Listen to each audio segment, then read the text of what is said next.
कोर्टाच्या निर्देशानंतर जरांगेंच्या भूमिकेत बदल, फक्त 24 तारखेला होणार रास्ता रोको, तर आरक्षणाच्या मुद्द्यावर जरांगे आणि वडेट्टीवारांमध्ये वार पलटवार।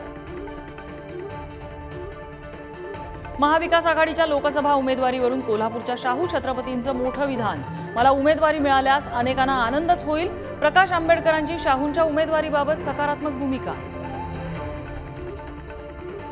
सुप्रिया सुळे आणि सुनेत्रा पवार बारामती मतदारसंघात सक्रिय, ठिकठिकाणी विकास कामांचं भूमिपूजन आणि मतदारांना साथ घालण्याचा प्रयत्न।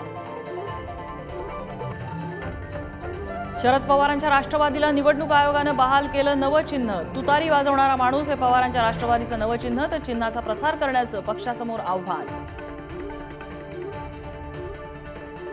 विविध मागण्यांसाठी मार्डचे डॉक्टर संपावर, चर्चेतून कोणताही तोडगा न निघाल्याने संप सुरूच राहणार, रुग्णांचे हाल, संप मागे घेण्याची रोहित पवारांची विनंती।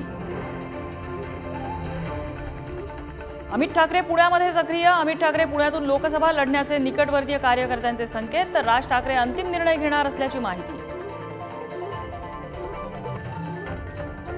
कोल्हापुरात आरोग्याला हानिकारक इंजेक्शन्सची जिममध्ये विक्री, पोलिसांनी छापा टाकत दोघांना केली अटक, घातक औषधांचा साठाही जप्त। राज्याचे माजी मुख्यमंत्री मनोहर जोशींचं निधन, शिवाजी पार्क स्मशानभूमीत अंत्यसंस्कार, शरद पवार आणि उद्धव ठाकरेंनी घेतलं अंतिम दर्शन।